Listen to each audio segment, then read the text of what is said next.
Appeal करेंगे और ये आग्रह करेंगे कि प्रबोध व्यास और 4500 वार्ड के पार्षदों को विजयी बनाए। लेकिन ये भी आपको मालूम है कि जब से मध्य प्रदेश के मुख्यमंत्री आदरणीय शिवराज सिंह चौहान जी बने, तब से रीवा में विकास की नई गाथा लिखी जा रही है। मध्य प्रदेश में पूर्व में हमारे नेता आदरणीय श्री राजेंद्र सिंह जब मंत्री बने, मुझे याद है एक सभा में भैया ने कहा था कि रीवा के विकास के लिए अगर पाताल से भी पैसा लाना पड़ेगा तो वो लेके आएंगे। लेकिन मुझे ये भी याद है आदरणीय मुख्यमंत्री जी ने कहा था, राजेंद्र जी विश्वास रखिए, पाताल से नहीं लाना पड़ेगा, भोपाल से ही आपको पैसा मिलेगा।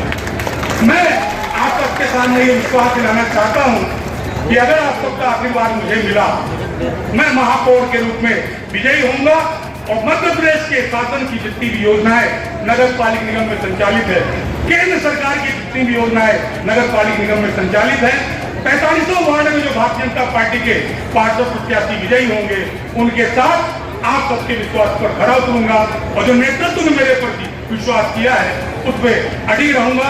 धन्यवाद। जय जय श्री राम। आज रीवा में इस चुनाव के दौरान दो तरह की बातें हो रही हैं।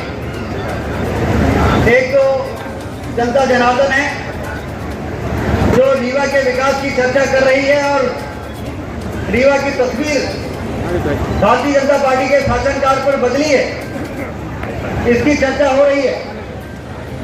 वहीं दूसरी ओर कांग्रेस पार्टी के लोग हैं जो कह रहे हैं कि 10 सालों में रीवा में कोई विकास नहीं हुआ है।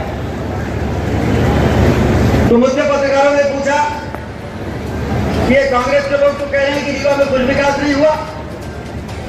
तो मैंने कहा कि यदि कांग्रेस के लोग इस प्रकार की बातें नहीं करते तो पिछले विधानसभा में एक आध सीट उनको मिल सकती थी। 8 में 8 सीटें यदि कांग्रेस हारी है, उसका सुपड़ा साफ हुआ है, तो असत्य बातों करने के कारण हुआ। जो बात जनता को साफ दिखाई दे रही है, हम सतना जाते हैं, हम सिंगरौली जाते हैं, हम भोपाल जाते हैं, हम इंदौर जाते हैं, जो वहां का आदमी रीवा आता है वो कहता है रीवा की तस्वीर तो पूरी तरह से बदल गई है। जो लोग पहले कहते थे कि रीवा बहुत पिछड़ा जिला है, संभागी मुख्यालय नाम के लिए है लेकिन देखने में तहसील की तरह नहीं दिखता, वो लोग कहते हैं कि यदि विकास की इसी प्रकार से रफ्तार रीवा में जारी रहेगी तो एक दिन भोपाल इंदौर के बराबरी में जाकर रीवा उनके बराबरी में पहुंच सकता है।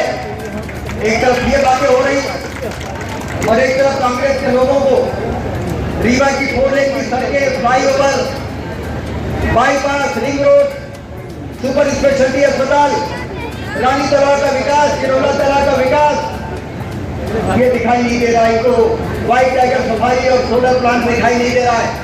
बाढ़ सागर की नहरों ने तो हरित क्रांति लाई है। मैं आदरणीय मुख्यमंत्री जी को बहुत बहुत धन्यवाद देता हूँ कि रीवा की तरक्की के लिए जो काम आदरणीय शिवराज सिंह चौहान जी ने किया, आज तक मध्य प्रदेश में जितने भी मुख्यमंत्री हुए हैं, किसी ने रीवा और विंध्य का इतना ध्यान नहीं रखा जितना आदरणीय शिवराज सिंह चौहान जी ने रखा। पहला शब्द है कमलनाथ की जो 15 महीने की सरकार थी, 14 करोड़ रुपए प्रधानमंत्री आवास के आए थे और एक बिल्डर को ट्रांसफर कर दिए गए थे।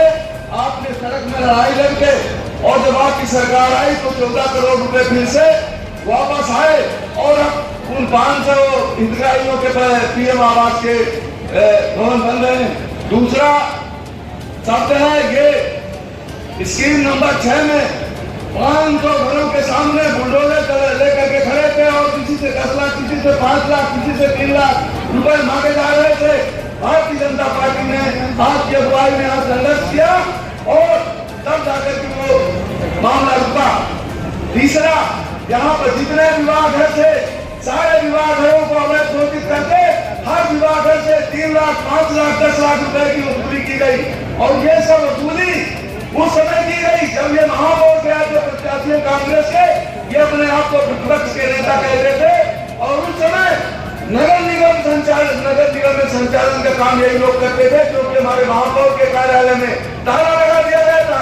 ऐसी परिस्थिति पैदा कर दी गई कि हमारी महापौर नगर निगम कार्यालय में बैठ नहीं पा रही थी। आज वही महापौर का चेहरा, वही लूटने वाले, वही प्रधानमंत्री आवास का कमीशन खाने वाले, वही स्कीम नंबर 6 में रिश्वत लेने वाले और वही घरों को लूटने वाला प्रत्याशी आज कांग्रेस ने महापौर कर दिया है। आप सब इस चेहरे को पहचाने और हमारे महापौरों के ऊपर जिन महापौरों ने 5 साल तक 5 लाख जिन महापौरों ने काम किया है, अगर एक भी कोई आरोप किसी महापौर पर ऊपर लगा दे तो मैं राजनीति छोड़ने के लिए तैयार हूँ। शुद्धता और पवित्रता के साथ हमने काम किया है। इन्हीं शब्दों के साथ आपसे आग्रह करता हूँ प्रभु और हमारे 45 पार्षदों को जिताने का काम करें। धन्यवाद है। प्रमोद व्यास जी को तालियों से अभिनंदन करके उनको समर्थन देने का काम करेंगे। मंच पर उपस्थित हमारे बहन प्रज्ञा त्रिपाठी जी और हमारे सभी वरिष्ठ नेता अखिल बंधु भी, हमारे अधिवक्ता बंधु भी यहाँ पर बैठे, उनका भी सभा में बहुत स्वागत करता हूँ। आप सबका बहुत अभिनंदन करता हूँ। मित्रों, आज की सभा में राजेश शुक्ला जी ने, तो यहाँ पर मित्रों वो लोग बैठे जिनके बारे में भी उल्लेख राजेंद्र जी ने किया है। एक केंद्र सरकार की, राज्य सरकार की योजनाएं, माननीय प्रधानमंत्री के नेतृत्व में, माननीय मुख्यमंत्री के नेतृत्व में जिन योजनाओं से हम सब लोग लाभान्वित हैं। और मित्रों, आज मैं कहना चाहता हूं कि इस बिंदी की धरा पर इस रीवा को मैंने बड़ी गहराई से और बड़ी गंभीरता के साथ देखा है। मेरा संबंध रीवा से बहुत रहा है। इस राजनीतिक दल में काम करने से पहले से मेरा संबंध रहा है। इस रीवा को हमने उस गहराई से देखा है कि इस बिंद के अंदर एक ऐसा नेतृत्व था जो सोचता था कि विकास अगर हो जाएगा, अगर गरीब की झोपड़ी का मकान बन जाएगा, सड़क मिल जाएगी, इनको पानी मिल जाएगा, तो ये गरीब गरीब नहीं रहेगा, तो फिर हमको ये कभी पूछेगा नहीं। एक ऐसी सोच थी कांग्रेस की सरकार थी। इस प्रकार का इस रीवा के अंदर नेतृत्व था, इस बिंद के अंदर। और एक नेतृत्व भारतीय जनता पार्टी के नेतृत्व में माननीय मुख्यमंत्री जी के साथ जब कंधे से कंधा मिला करके राजेंद्र शुक्ला से लोग, ऐसे लोग जब खड़े होते हैं तो केवल रीवा ही पूरे बिंद के विकास को गति देने का काम करते हैं। और मित्रों, मैं कहना चाहता हूँ, इस रीवा को जो छोटा सा शहर मानते लोगों को लगता था कि तो सामान्य शहर है, ये तो ग्रामीण पृष्ठभूमि का शहर है। लेकिन आज मैं गर्व के साथ कहता हूँ और दावे के साथ कहता हूँ मित्रों, ये भारतीय जनता पार्टी की सरकार है। माननीय मुख्यमंत्री शिवराज सिंह चौहान के नेतृत्व में जो 2003 का पहले का मध्य प्रदेश था, जो कांग्रेस ने मध्य प्रदेश को बीमारू राज्य बना करके इस मध्य प्रदेश को गर्त में ले जाने का काम किया था। 2003 के बाद जब भारतीय की ये सब ब्रांड एम्बेसडर बनकर के मैदान में उतरे और प्रत्येक बूथ पर भारतीय जनता पार्टी के हमारे महापौर के प्रत्याशी भाई प्रमोद व्यास जो हमारे सामान्य कार्यकर्ता है और सभी 45 के 45 पार्षदों को जिता करके रीवा के अंदर इस विकास के रास्ते को, विकास की गति को और ताकत देने का काम करें। इसी आशा और विश्वास के साथ बोलिए, सब लोग तैयार है? प्रमोद व्यास को प्रचंड बहुमत से जिताएंगे। आज मैं इतने कहना चाहता हूँ, प्रमोद व्यास जी हमारे नगर निगम के महापौर के उम्मीदवार हैं। मैं प्रभावित हूँ, आपने जिस अपने विचारों का प्रकटीकरण किया, मुझे पूरा विश्वास है प्रमोद जी रीवा के विकास के कामों को नई गति देंगे निगम के महापौर के नाते। और अच्छा बोले तो प्रमोद जी आप और ये 4500 पार्षद, आज मैं कहते जा रहा हूँ, राजेंद्र जी, जनार्दन जी, अजय जी, राजेश जी, रीवा का नेतृत्व जिसमें हमारे जिले के विधायक भी सब शामिल है, इससे बेटी पंक्ति भी शामिल है। आपको रीवा का संकल्प पत्र जारी कर दिया, आपने संकल्प पत्र रीवा का जारी किया है। और मैं सार्वजनिक रूप से कह रहा हूँ, कमलनाथ रोते रहते थे कि मेरे पास पैसे ही नहीं है। उस जमाने में कोई पैसा मांगता था कि सड़क के लिए दे दो, पानी के लिए दे दो, तो कमलनाथ कहते थे मेरे पास पैसे ही नहीं है। और ये तो धनु बनना भी कह देता है कि मेरे पास पैसे ही नहीं है। लेकिन आज मैं कह रहा हूँ, रीवा के और बिंद के विकास के लिए मेरे पास पैसे की कोई कमी नहीं है।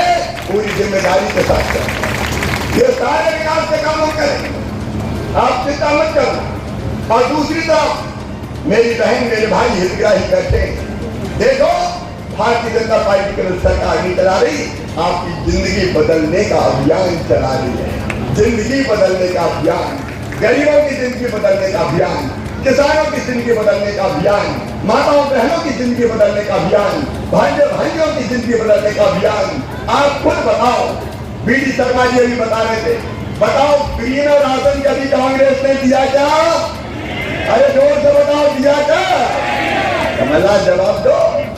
दिल्ली से प्रधानमंत्री नरेंद्र मोदी जी, भोपाल से प्रदेश की सरकार 5-5 किलो राशन भिजवा रही है, और पार्षद के हमारे उम्मीदवार और महापौर ये अभी से काम पे लग जाए, अपने अपने वार्ड में जाओ और देखो कौन गरीब जो पात्र है फ्री अनाज से वंचित है।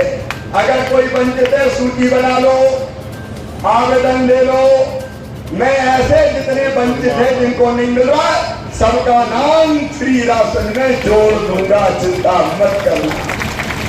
मामा के खजाने में गरीबों के लिए पैसे की कमी नहीं है, गरीब की थाली खाली नहीं रहेगी।